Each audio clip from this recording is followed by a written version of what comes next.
Mamadou Dieng ci loolu la ñuy waxtaan ak Bachir Dramé ñu ngi leen nuyu Bachir. maa ngi leen di fay Chérif ak Bigué. ma am contenté trop répondre ci seen invitation. am mbégte dalal la ñuy fàttali ni expert nga ci wàllu pétrole ak gaz bind livre bi ñu duppee de rien à l'or noir parcours et cours d'un expert pétrolier dinañu waxtaan ci wàllu pétrole mais suivre nañ reportage bi léegi déjà ci yokk bi nga xamante ni Sénégalais ñu ngi koy dund yokk carburant bi naka nga ko jàngatee est-ce que lu ñu doon xaar la est-ce que lu waroon mën a nekk la. alors li tubaab bi wax pour aller dans le vif du sujet. lu ñu doon xaar la. ñaari weer ci ginnaaw. am na ci seen ay naataango yu ma doon waxtaanal ma ne leen lii nga xam ne moo xew ci diggante États-Unis ak Iran ak Israël bu continuer Sénégal ci yokk njëkku essence la ñu jëm nañ ko waxee noonu. alors fi ma ko wekkoon mooy tey li xew àddina amul ku ci échappé amul kenn ku ci rëcc. surtout ñi nga xam ne dañuy jéggaani pétrole ak gaz maanaam dañu koy comme kaawu Sénégal ñu ngi koy produire loolu lañ ci wax après mais dañu koy jënd ba léegi di ko indi di ko jaay ci réew mi donc lu xew ca foofu jar na fàttali ca détroit d'Ormuz mooy juróom-ñaari canal yi nga xam ne yoon yi nga xam ne commerce mondial foofu lay jaar rawatina nag pétrole buy jógee Moyen-Orient di dem di tas ci réew yi benn yoon la boo xam ne bi xeex bi amee dañu doon menacé ni dañu koy tëj bu ñu ko tëjee bien évidemment yëf yi du ñëw wala buy ñëw yoon yi muy jaar ca booru yàmbu ca beneen yoon bi dafa gudd dafa cher. donc njëg yi day yokk bu njëg yi yokkee maanaam assurance bi yokk transport bi yokk ñi fay nit ñi yokk day am impact ci prix yi. donc loolu nag dëkk yi nga xam ne dañuy jéggaani pétrole mënuñu ko tey donc loolu moo tax en réalité 2 mois ci ginnaaw ma ne woon buñ ci jëmee danañ yokk njëg yi parce que gouvernement bi du mën a tenir. du mën a tenir parce que ñun dañ koy jéggaane mais beneen bi mooy amoon na ay matuwaay yoo xam ne dëkk yi jëloon nañ ko Sénégal dégguñu ñu jël ko loolu moo doon pour un peu atténuer pour maanaam mu gën a ba mu xaw a oyof. ci population yi ci consommateurs yi bi ci njëkk mooy. gis nga dëkk yi nga xam ne dañu doon fagaru yëpp Chine dafa nga xam ne day produire sax am na ay raffineries état ba dañoo dajaloo daal di ne léegi exportation bi nañ ko téye lépp loo xam ne dañ koy raffiner di ko yóbbu nañu ko téye en attendant ñoom it ñu def seen réserve parce que xamoon nañ ni lii dina am. parce que guerre ba kenn xamul fan la àppam. France ministère de l'économie dafa woo distributeurs yëpp ñu toog waxtaan. pour xool yan matuwaay la ñuy jël Sénégal déggoon nañ ni premier ministre bi fi ne woon dajale woon na nit ñi waaye la tukki ci waxtaan ba ak ña fa ne woon en tout cas xam naa ni ci sama xam-xam ak la ma jotee jàng. ñu ci bëri ci distributeurs yi nga xam ne sax dañu concerné ñoom newuñu woon ci waxtaan bi donc loolu tax na ba bu ñu demee nag ba guerre ba yàgg lii. lu ñoon xaar la dafa waroon a mënut a ñàkk daal maanaam. non mënut woon ñàkk c'est impossible. mënuñu ci njëkk parce que encore une fois nit ñi il faut ñu leen di wax dëgg. moo tax c'est là où xëy na nañ ci waxtaan la communication de l'État am solo. voilà c'est-à-dire aujourd'hui xoolal ba ñuy waxtaan tey ba tey dégguñu ci gouvernement bi communiqué ci. de manière officielle. Par le ministère du pétrole. Oui. Juste pour annoncer la hausse. fa ñu ko yokk waaw waaye la ko waral fa ñu jëm lañ ciy def et cetera. loolu yëpp nit ñi xamuñu ci dara. mais monsieur Dramé ñenn ñi dañuy wax ne dañuy évoquer guerre bi effectivement pour expliquer hausse bi mais dañu ne fi ñu ko yokkee mooy fi nga xamee ne coûts mondiaux yi ñu ngi wàcc prix yi mi ngi wàcc est-ce que bon amuñu woon beneen yoon bu ñu mën a jaar pour bañ a yokk prix yi. waaw loolu li nga wax dëgg la boo xoolee njëg yi ci àddina day wàcc waaye xam nga mbirum pétrole ak gaz ak transformation produits pétroliers yi dafa particulier dafa nekk loo xam ne dafa nekk gulet ci économie lu tax parce que pétrole dafa lëmbe àddina amul lenn loo xam ne dañu koy def te pétrole amu ci wala gaz amu ci surtout pétrole de manière générale suñu yëre yeeg suñu télévision yeeg suñu oto yeeg suñu kër yeeg amul dara lu amul pétrole de manière directe wala indirecte donc dafa xaw a domaine boo xaw a particulier loolu mooy beneen bi mooy amoon nañu pexe parce que nañu waxante nag nii effectivement njëg yi soo ko xoolee du yokk bu yokk boobu dafa dellu fa mu nekkoon balaa ñu koy wàññi foofu la nekkoon donc la ñu delloo si waat mais dafa am loo xam ne ay pexe la yoo xam ne nguur a koy def pexe yooyu du tey dafa yàgg parce que nee naa leen dañuy jéggaani pétrole mais bu ñëwee ni muy duggee ci réew mi ay taxes yu bëri da ciy tegu gis nga taxes yooyu moo tax njëg yi di toll fii da ngay dégg ñu naan la Mali fii la ñuy jëlee pétrole fii la ñuy jëlee gasoil ak essence wala port Abidjan wala port Lomé waaye boo demee foofu njëg yi cherul alors que fii la ñu koy jëlee njëg yi gën a cher lan moo koy expliquer dañu ko wax ba sonn mais te nit ñi duñu déglu bu baax taxes yi rek la taxes yi nag ay choix wu état la état wu Sénégal moo choisir nii gannaaw taxes yu normal yoo xam ne boo importé day ñëw c'est-à-dire boo jëlee pétrole non raffiné wala raffiné nga indi ko fii nga jaale ko saa bu ñëwee da nga fa loolu ñi koy indi dañ ciy fay transport dañ ciy fay assurance dañ ciy fay ay charges yoo xam ne dañuy teg moom la ñuy teg ci produit pour mu ñëw bu ñëwee ba foofu nag ñu commencé nag xam nga loolu ñun contrôlé wuñu ko loolu c'est sur le plan international parce que ñooñu ñooy jëli seen charge indi ko il faut que seen charge ñu atténuer ko mais bu ñëwee nag ba fii ci la ñun suñu taxe di commencé danañ fay douane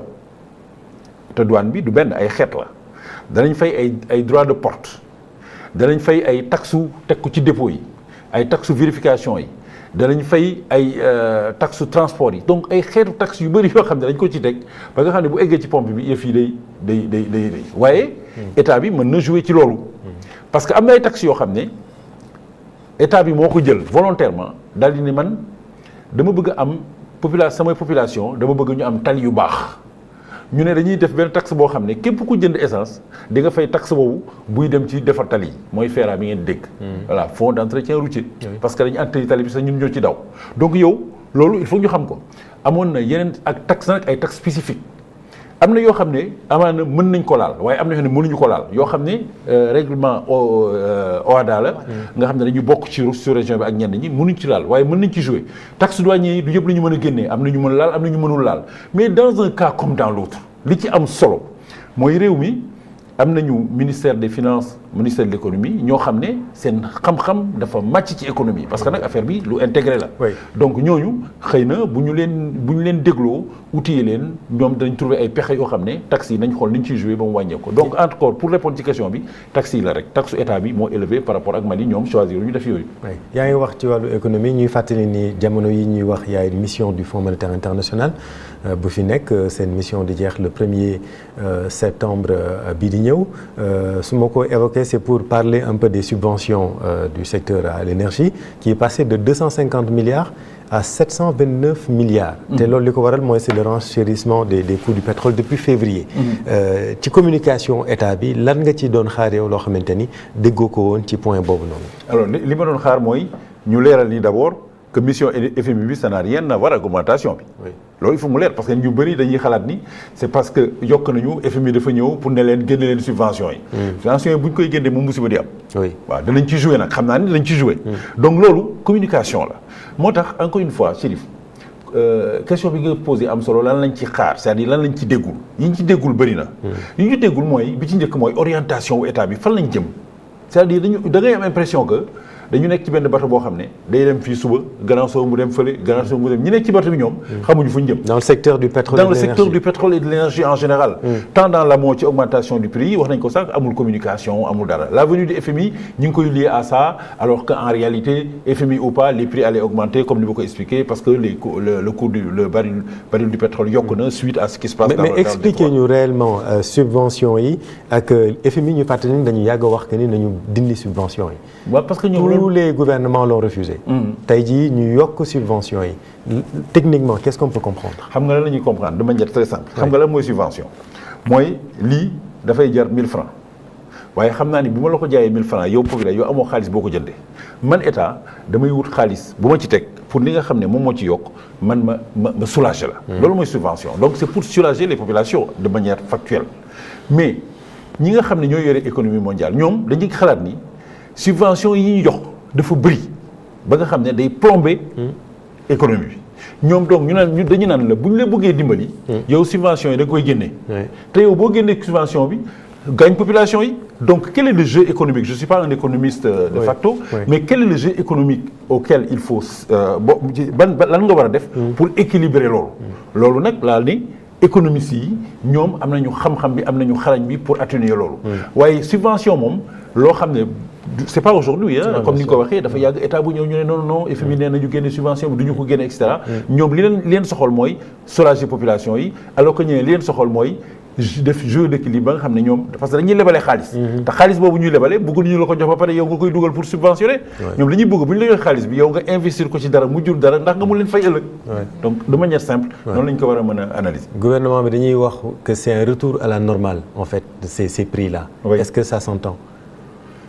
C'est difficilement compréhensible pour les consommateurs parce que dañu delloowaat prix yi fa mu ne woon c'est vrai dans la réalité dañu ko delloo fa mu ne woon mais xam nga koo xam ne moom dafay jënd nga jékki-jékki ne ko wàññeel nga ko prix yi fi la yem ñu xëy suba teel ñu ne léegi delloo nañ ko fu mu ne woon ñoom li ñuy gis rek mooy la ñuy def yokku na surtout que dafa amoon yeneen taxe bu ñëwoon yaa ngi fàttali ko dañ ne léegi booy jënd essence da ngay joxe 1%.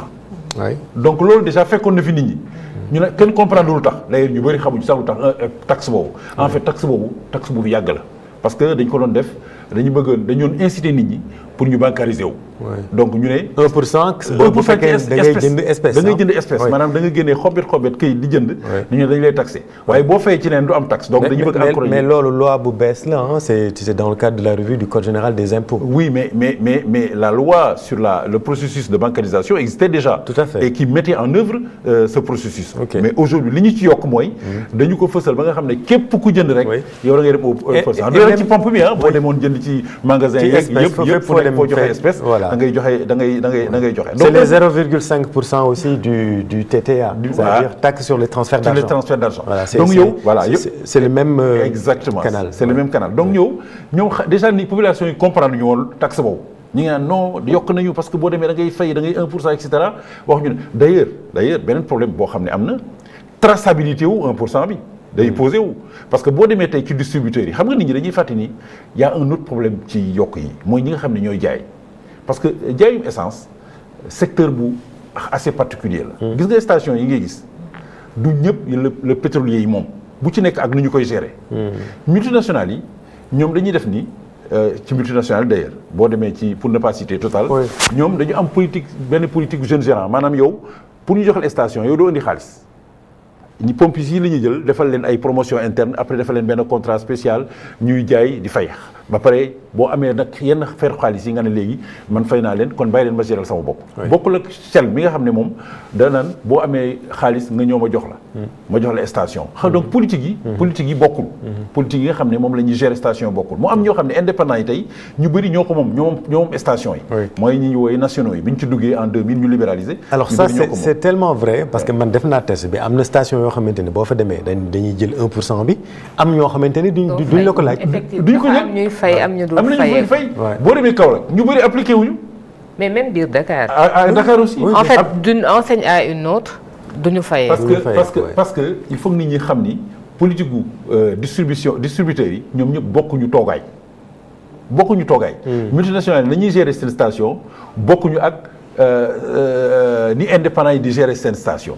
personnel bi sax am na ñoo xam ne dañu rattaché directement au distributeur am na ñoo xam ne ñi ngi liggéey ci station yi nga leen di gis. mais ils n'ont rien à voir avec la multinationale bokkuñu ci dara ay intérim ñoo leen di engagé donc retraçabilité ci biir encore pour dellu ci question bi retracer xaalis boobu ci biir distributeurs yi seen bopp day poser problème bien nag ñu bëri ci ñoom en interne parce que damay accompagner ñu bëri ci ñoom ñi ngi réfléchir ci naka la ñuy vraiment créer parce que ci station yi dafa bëri centre de profit xam nga station bu njëkk essence rek lañu doon jaay waaye léegi xaalis boo fay dugg moo bëri dañuy def boutique dañuy def banque dañuy def am na sax ñuy def pharmacie am na ñuy permettre ñu pharmacie ci biir donc centre de profit yi moo ci bëri.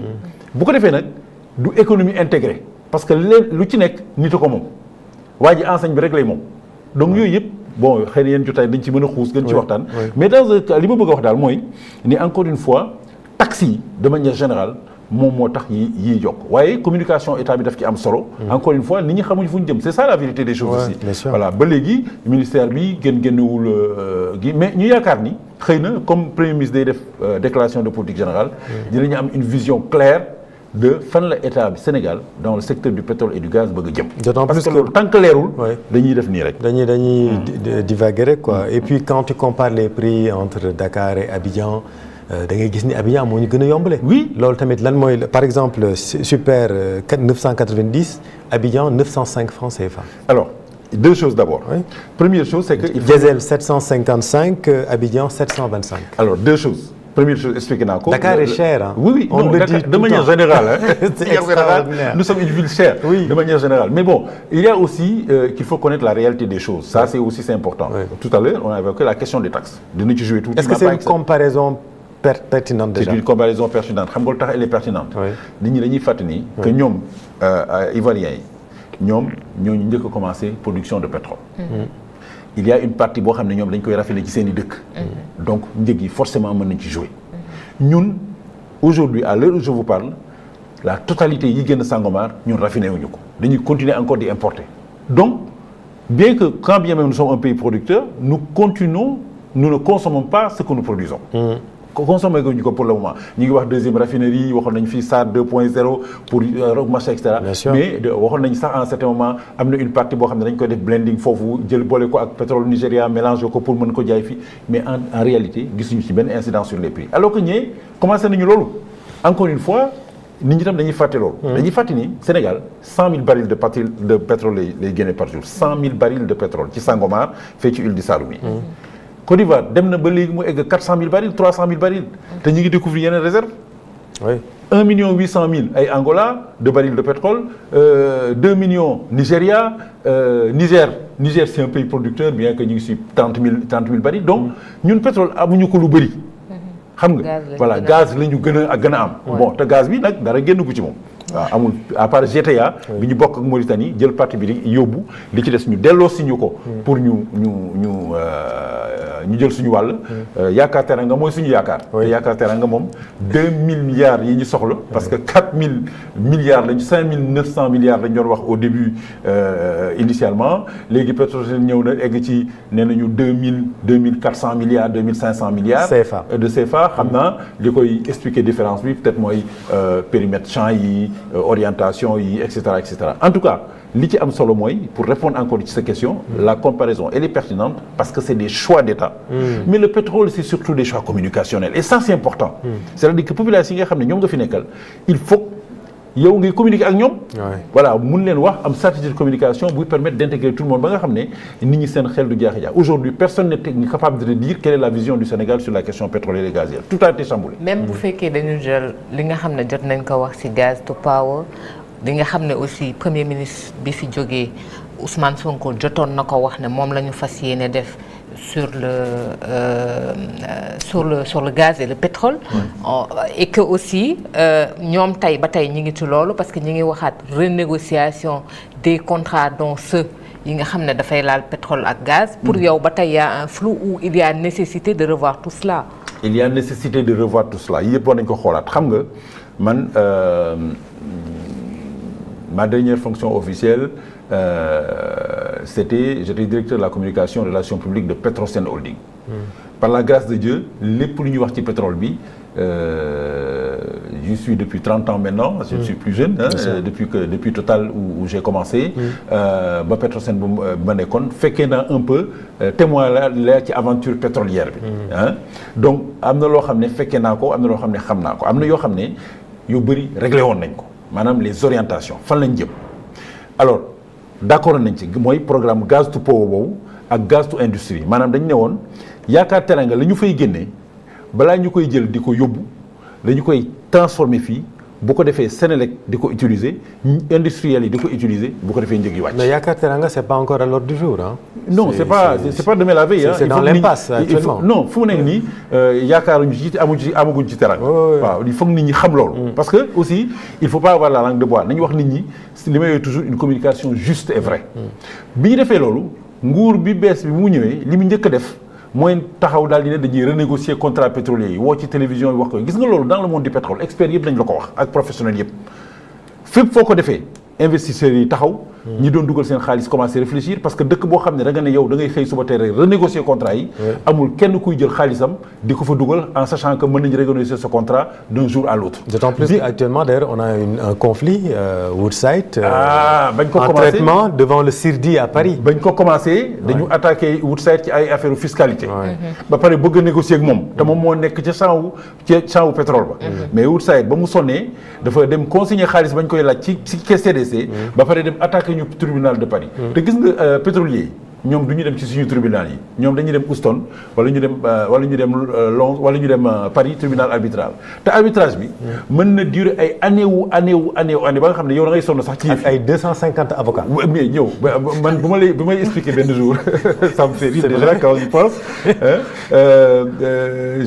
j'ai 250 avocats c'est-à-dire ñun.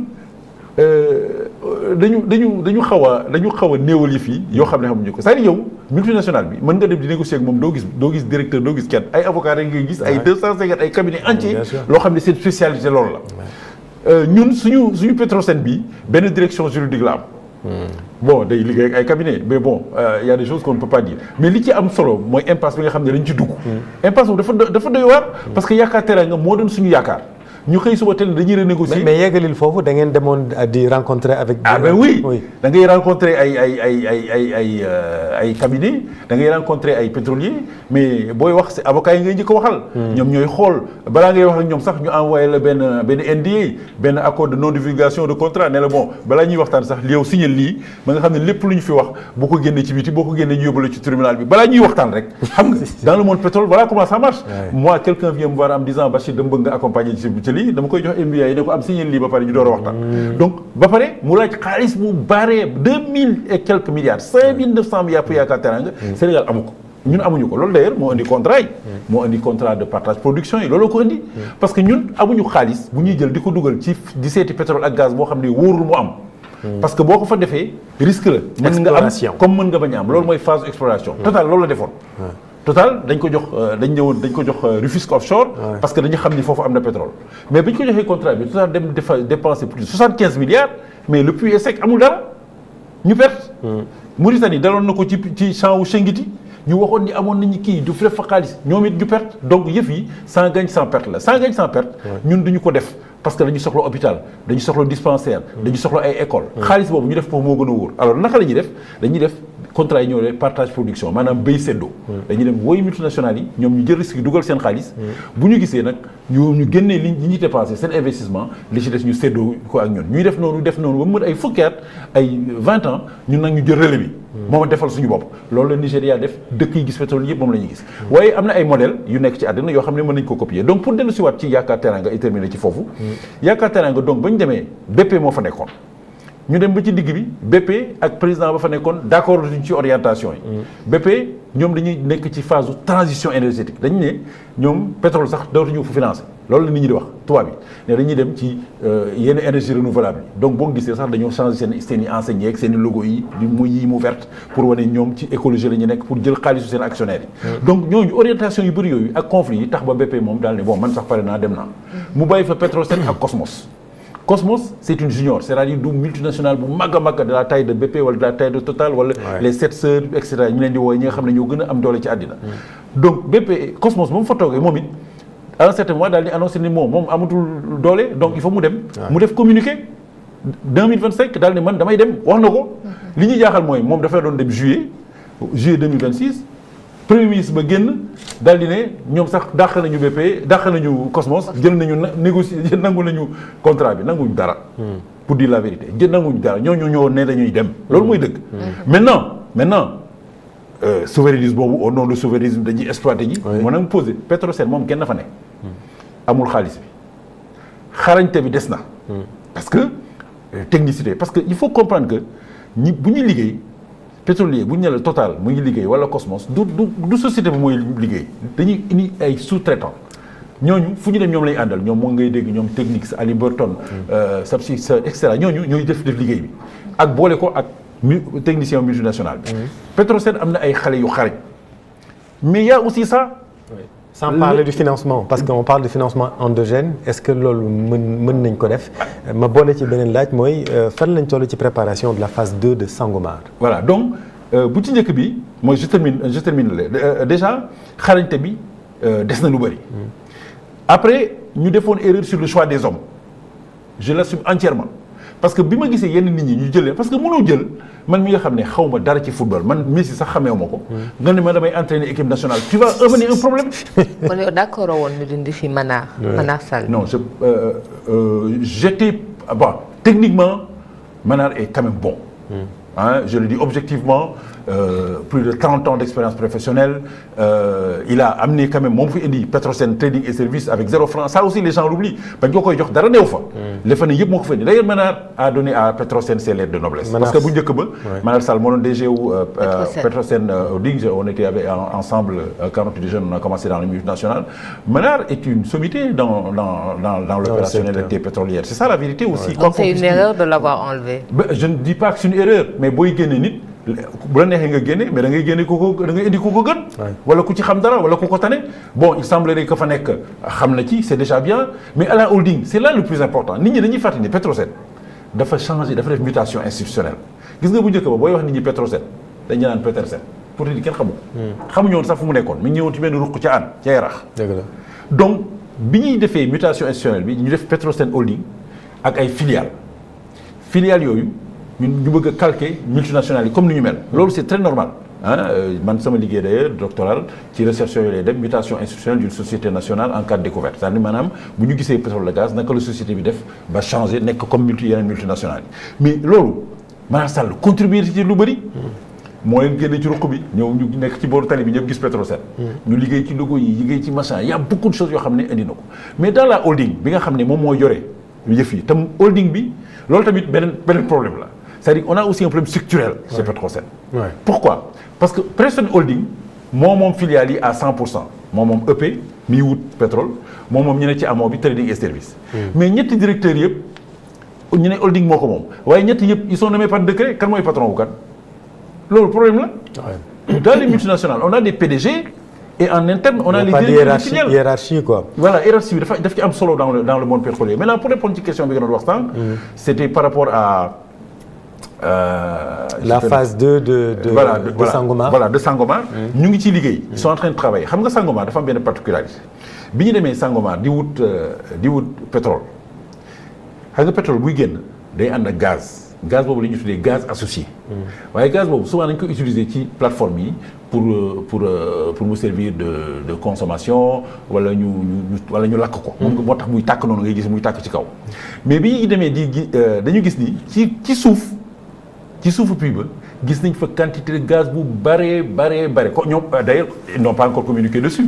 mais tout le monde le sait que gis nañ ci gaz bu bëri loolu nag tamit yaakaar la. ba nga xam ne bu ñu entamé deuxième phase bi nga xam ne ñu ngi ci Petrosen ngi ciy liggéey vraiment. ñu ngi ci vraiment pour aller aussi voir comment ce gaz là mën nañ ko exploiter. mais man Chérif dafa am une question qui me tient à cœur. moi c'est la vision du président de la République sur la question du pétrole et du gaz je ne sais pas. Parfois, il y a des choses, mais qui conseille le président? Il y a des choses qui se passent. Le président de la République. Oui. Mais parce qu'un président, quand même, le président de la République, quand même, c'est notre plus haute autorité et notre fierté. Nous devons l'aider à ce que nous disons d'une certaine prestance. Il faut des conseils, il faut des banques. Quand nous avons pétrole et gaz, dès que nous avons affaire au pétrole et gaz, il y a le COS-Pétrogaz. Comité d'orientation stratégique du pétrole et du gaz, logé à la présidence de la République, dépendant de la présidence de la République. mooy joxe orientation yi. ñu bëri boo leen laajee luy cos xamuñu ko sax. le GES Pétrogaz. dirigé par Khadim Bamba Diagne. voilà le meilleur économiste Khadim Bamba Diagne. alors il y a le GES Pétrogaz qui est l'organe la main armée du COS. mais dépendant du ministère de l'énergie et du pétrole. Vous avez les réseaux gaziers du Sénégal. Vous avez les 3 Petrosen. Vous avez le comité national du contenu local et tuuti et kanti. Toutes ces entités là ku ci génn wax. Où est-ce qu'on va avec le pétrole? On n'a pas les mêmes communications. Donc en tant qu'expert yow xamoo exactement fan nañu jëm ci je suis incapable de dire où est-ce que l'État du Sénégal va aller avec le pétrole et le gaz. Moo tax may xaar avec impatience la déclaration de politique générale du pays. Mais aujourd'hui est-ce que ça va pas s'empirer parce que bu ñu seetee ki fi jógee woon moom il était dans une logique de renégociation. mais premier ministre bu bees bi Al Aminou Lo il est plutôt dans une logique de consolidation de ñi fi jot a nekk wala dem jëli ñi fi nekkoon mais pas forcément dans une logique de renégociation déjà déjà bi Ousmane Sonko demee Mbacké mi ngi koy wax. que ne ils sont pas d'accord sur certaines décisions déjà prises nit yi di jàpp ne déjà loolu noonu rek mën na doon wuteloo ci seen diggante ñoom ñaar mais bu demee defi DPG wam wax lu contraire li nga xam ne 2 ans yi moom la ñu jot a def. est-ce que du andi beneen sëmbaxloo quand même ci politique gu état bi. non c'est-à-dire que aujourd'hui le Premier ministre doit imprimer la marque en fonction de la vision du président de la République fan la ñu bëgg a jëm ci orientation la question des négociations leeral naa ko léegi c'est-à-dire yow mënoo négocier koo xam ne yow xam nga ni moo la ëpp doole doo dem ne da ngay bëri Balla Gaye en sachant que yow mosoo bëri. donc la nouvelle option du Premier ministre est la bonne. Non, c'est une bonne option si on sait équilibrer les choses. Il n'est pas question ñu takk suñu loxo suñu tànk dem jébbal ko multinationale yi c'est pas ça la question. La question c'est de faire un jeu d'équilibre économique en sachant que les contrats pétroliers sont encadrés et en référence au droit à l'investissement international encadré aussi par les Nations Unies ku la neex mën nga renégocier ce contrat c'est un droit hein. Personne ne l'empêche mais boo koy renégocier dans le monde du pétrole et du gaz il y a de la moralité ce que j'appelle de la moralité pétrolière entre guillemets. C'est-à-dire mënoo toog ci télévision bi di ko wax de manière belliqueuse di wax ne da nga souverain da ngay dàq tubaab yi dañuy machin dañuy truc mais mënoo ko c'est pas possible. Parce que d'ailleurs la preuve à chaque fois qu'on l'a fait sur le plan économique suñu notation yi dañuy wàññeeku. Parce que marché yi la ñuy attaquer directement ça n'a rien de politique li may wax ni dara politique gu nekku ci. Question de xam-xam la xam fi ñu jëm ak xam li ñuy def. Le problème c'est que dans ce pays-là souvent dañuy jël ay décisions yoo xam ne dañ koy def sous le coup de l'omission ou de la politique ce n'est pas bon. Ce qu'il faut faire c'est que on peut négocier mais parler avec les gens en douce. Moi j'ai parlé aux multinationales. C'est ce qu'ils nous disaient à l'époque mais Bachir nous on peut rien dire. Qu'est-ce que vous voulez qu'on fasse? C'est votre pays. Oui mais Bachir pour les Sénégalais en tout cas yi nga xamante ne ñoom ñooy subir un peu ces prix c'est la hausse des prix à la pompe tey jii yokk nañu carburant est-ce que mën nañu xaar ñu yokk courant électricité subsidiairement? Alors en général bu amee ay hausse carburant ñi nga xam ne dañuy jël carburant di ci liggéey ñoom it dañu naan li ñu koy jëndee dafa cher donc ñoom it dañuy yokk la ñu woo effet domino. Transporteurs yi dañuy yokk après kenn man tam damay jaay ceeb il faut ma yokk kii ceeb kii mais loolu moi je peux pas dans l'absolu dire ce qui va se passer. Oui. Mais en général effet domino yooyu. mais techniquement est-ce que ci sa xam-xam mën nañu ko expliquer. Non mën nañu ko expliquer xam nga Sénégal dafa am. benn direction bu ñu woowee j'en parle souvent hein, je fais beaucoup de publicité ces temps-ci j'en parle parce que j'ai découvert enfin je sais que au ministère de l'économie il y a la direction de la programmation budgétaire. Foofu direction bu am solo la ci Sénégal lépp lu budget fa lañ koy toggi. L'actuel ministre c'était son poste avant. Voilà ministre bi nga xam ne Cheikh Diba fa la newoon moom foofu la newoon. Foofu la ñuy toggee économie bu Sénégal. Xam nga nu ñu koy toggee arbitrage ministère bu ñu nekk day ñëw naan man lii laa bëgg. xaalis bi fii laa ko bëgg a jëlee ñooñu ne ko jërëjëf toogal. ñooñu commencé nag di arbitrer ba am benn budget boo xam ne ñëpp mën nañ koo nangu.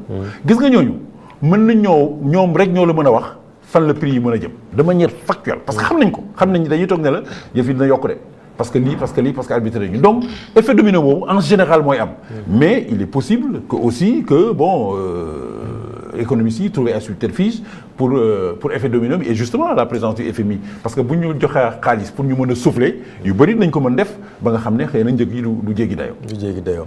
En tout cas ñu ngi lay jaajëfal bu baax a baax Bachir am na solo waroon nañ wax ci gaz du power parce que c'est un programme tamit bu am solo mais dafa mel ni tey jii tamit loolu dina xaw a sooxe. Non dina sooxe parce que il faut ñu gis xam nga gaz du power gaz industrie. Loolu ci yaakaar teranga lañ ko yaakaaree. Maanaam li ñuy génnee fu ci yaakaar teranga nee na la tey wàññi nañu nee nañu 2400 milliards lañu soxla parce que au début dañoo wax 5900 milliards loolu lañu soxla fan lañ ko mën a jëlee. D'abord à notre grande satisfaction. Aujourd'hui on est en train de rectifier dans le choix des hommes parce que Petrosen Holding indi nañ fa Thierno Seydou Ly il est excellent Thierno. Il est très bon il connaît l'industrie nekkoon na DP nekkoon na directeur c'est un ancien des multinationales. Il connaît très bien la question pétrolière. Donc le choix des hommes on espère que avec bu ñu toppee loolu. dans tout l'écosystème déjà nañu régler benn problème. Deuxième problème bi mooy wuti xaalis bi moi je suis de ceux qui pensent Chérif qu'il faut associer le secteur privé national. Le secteur privé national qui souffre actuellement. Oui, il faut associer le patronat. Oui. CNP, Club des investisseurs. Mais on leur doit de l'argent.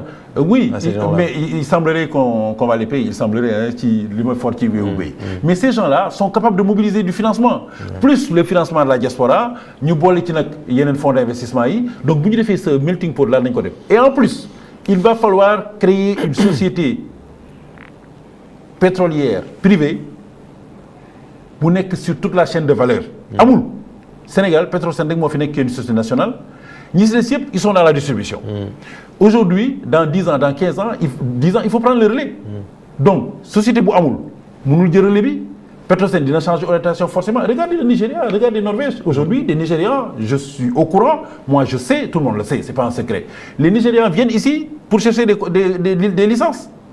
Si on donne à d'autres personnes, Sénégalais, comment ils vont faire après? Ça veut dire qu'on va les exclure. Donc il faut travailler aussi à ça.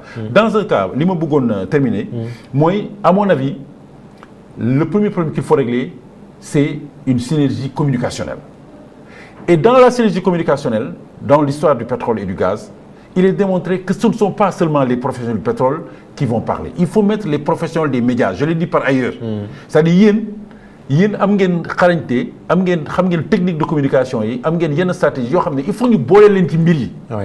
mais mënuñu dem toog ci biir Petrosen toog ci biir structure yi bu ñu leen soxloo rek conférence de presse la bu ngeen ñëwee laaj question yoo xam ne yéen amu leen parce que da ngeen war a rapporter population yi. Donc il faut mettre les professionnels de la com dans la stratégie de communication. C'est fondamental et c'est important.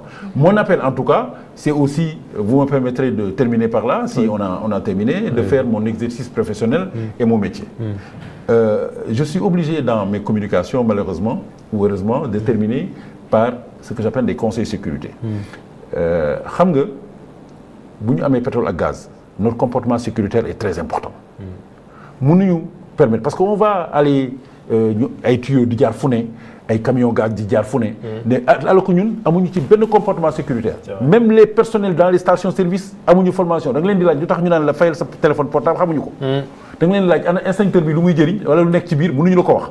bagage sable bi lu fa nekk ay mbalit lañ fay def. Donc yooyu c'est des comportements sécuritaires. Et je termine ci li ma doon wax da ngeen di gis ni ñuy tous les jours ay camions rombuñu ñu bind ci 23 1965.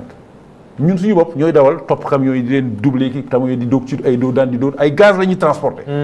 Alors que loolu problème bu mag la orange ñëpp ko gis mais le 23 là daf ñuy wax ni gis nga camion bii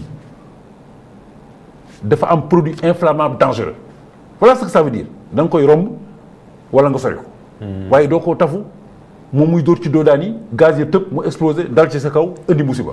1965 boobu ñu ci bind code Nations Unies la sur les hydrocarbures.